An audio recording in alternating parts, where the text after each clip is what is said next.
Hi అండి. నేను doctor Dharanidhar Reddy, general surgeon, Shri Medha hospital. ఈరోజు నన్ను చాలామంది కామన్గా అడిగే క్వశ్చన్ ఒకటి ఏంటంటే, సార్ ఏ ఏజ్లో ఏ బ్లడ్ టెస్ట్లు చేయించుకోవాలి? అందుకోసమే రెగ్యులర్గా ఏ ఏజ్ గ్రూప్స్ ఏ టెస్టులు చేయించుకోవాలనేది ఇప్పుడు మీకు వివరిస్తాను. 20 నుండి 30 సంవత్సరాలు వీళ్ళని యంగ్ అడల్ట్స్ అంటాం. వీళ్ళకు కూడా బేస్ లైన్ టెస్ట్లు అనేవి కొన్ని ఉంటాయండి. ఇవి ఇయర్లీ ఒకసారి చేయించుకున్నా సరిపోతుంది. అవి ఏంటంటే హైపర్ టెన్షన్, అంటే కంపల్సరీ బీపీ చెకప్ చేయించుకోవాలి. నెక్స్ట్ షుగర్లో 2 రకాలు ఉంటాయి. ఒకటి పోస్ట్ పాండియల్ అండ్ ఫాస్టింగ్. నెక్స్ట్ హెచ్బిఏవన్సీ కూడా చేయించుకోవాలి. అండ్ లేడీస్లో ముఖ్యంగా thyroid profile, T3, T4, TSH అనే లెవెల్స్ కూడా చెక్ చేయించుకోవాలి. ఆ తర్వాత BMI and life style risk assessment చేయించుకోవాలి. ఇక మరీ ముఖ్యంగా CBC, కంప్లీట్ బ్లడ్ పిక్చర్, ఎక్కువగా ఇన్ఫెక్షన్స్ కోసము లేదా హిమోగ్లోబిన్ కోసము లేదా ఏదైనా అనీమియా కోసం మాత్రమే మనం చేయించుకుంటాము. 30 నుండి 40 ఇయర్స్ ఏజ్ గ్రూప్ వీళ్ళని మెటబాలిక్ రిస్క్ గ్రూప్ అంటాము.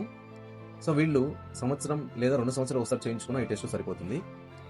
ఆ టెస్ట్లో వచ్చేసి ఏంటంటే లిపిడ్ ప్రొఫైల్, మన బాడీలో ఉన్న ఫ్యాట్ గురించి తెలుసుకోవడానికి. నెక్స్ట్ లివర్ ఫంక్షన్ టెస్ట్, అంటే LFT, మన లివర్ ఒక పనితీరును తెలుసుకోవడానికి. అండ్ రినల్ ఫంక్షన్ టెస్ట్, అంటే మన కిడ్నీ పనితీరును తెలుసుకోవడానికి. ఇక బేస్ లైన్ ECG గురించి కూడా తెలుసుకోవాలండి, అంటే మన బేస్ లైన్ హార్ట్ ఎలా ఉందో తెలుసుకోవడానికి. ఇక మరీ ముఖ్యంగా vitamin D and vitamin B12 గురించి కూడా తెలుసుకోవాలి. ఇప్పుడు 30 నుండి 40 ఇయర్స్లో మోస్ట్ కామన్గా మా దగ్గర వచ్చే వాళ్ళు vitamin D and B12 deficiency చాలా ఎక్కువ ఉంటున్నాయి. ఈ ఇందాక చెప్పిన బేస్ లైన్ టెస్ట్లు ఏవైతే ఉంటాయో ఆ బేస్ లైన్ టెస్ట్లతో పాటు ఈ మెటబాలిక్ టెస్ట్లు ఏవైతే ఉన్నాయో 30 నుండి 40 ఇయర్స్ ఉన్న గ్రూప్ ఉన్న వాళ్ళు కంపల్సరీ చేయించుకోవాలి. సంవత్సరం నుండి 2 సంవత్సరాల లోపల ఒకసారి చేయించుకున్నా సరే. 40 నుండి 50 సంవత్సరాల ఏజ్ గ్రూప్ ఉన్న వాళ్ళని ట్రాన్సిషన్ ఏజ్ గ్రూప్ అంటామండి. వీళ్ళలో ఎక్కువగా వ్యాధులు సింప్టమటాలజీ స్టేజ్కి వచ్చి ఉంటాయి. ఈ టెస్ట్లు అనేది 3 విధాలుగా చెప్తాను. జనరల్గా కామన్ ఫీమేల్కి కామన్ టెస్ట్లు, male specific, female specific test లాగా చెప్తాను. జనరల్ టెస్ట్లు వచ్చేసి లిపిడ్ ప్రొఫైల్ కంపల్సరీ చేయించాలండి. ఇక నెక్స్ట్ షుగర్ గురించి HbA1c, fasting, post prandial blood sugars చేయించాలి. ఆ తర్వాత 2D ఎకో, ECG చేయించాలి. దాంతోపాటు ట్రెడ్మిల్ టెస్ట్, మన బాడీలో ఉన్న హార్ట్ గురించి, ఇస్టమిక్ హార్ట్ డిసీజ్ గురించి తెలుసుకోవడానికి కంపల్సరీగా ఈ టెస్ట్ చేయించుకోవాల్సి వస్తుందండి. తర్వాత లివర్ అండ్ కిడ్నీ ఫంక్షన్ టెస్ట్లు ఏవైతే కామన్గా ఉంటాయి ఇవి చేయించుకోవాలి. ఇవి జనరల్. మేల్ స్పెసిఫిక్ టెస్ట్లు వచ్చేసి ముఖ్యంగా ప్రోస్టేట్ స్పెసిఫిక్ యాంటీజెన్, అంటే PSA. ప్రోస్టేట్ క్యాన్సర్ గురించి ఏమైనా తెలుసుకోవాలన్నా కూడా ఇది చేయించుకోవాలి.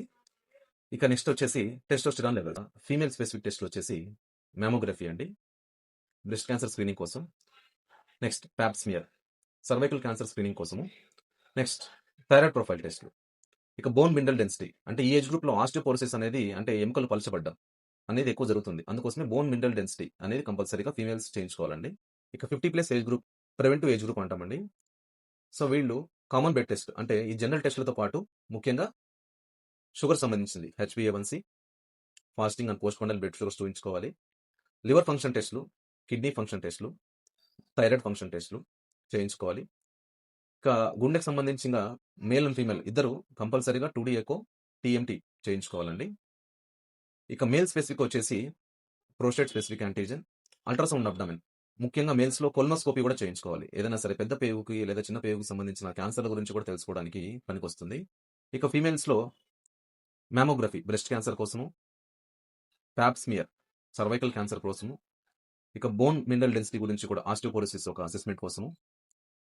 బోత్ మేల్స్ అండ్ ఫీమేల్స్ వచ్చేసి compulsory hearing assessment and I assessment అండి, అంటే గ్లకోమా కానీ క్యాటరాక్ట్ల గురించి కూడా తెలుసుకోవడానికి బోత్ మేల్స్ అండ్ ఫీమేల్స్ కూడా 50+ ఏజ్ గ్రూప్ ఉన్న వాళ్ళు చేయించుకోవాలి. గుర్తుంచుకోండి, సిమ్టమ్స్ వచ్చిన తర్వాత ట్రీట్మెంట్ కంటే వాటికంటే ముందే స్క్రీనింగ్ ద్వారా ఈ వ్యాధుల గురించి ముందే తెలుసుకొని తగు జాగ్రత్తలు తీసుకొని మన ప్రాణాలని కాపాడుకుందాం.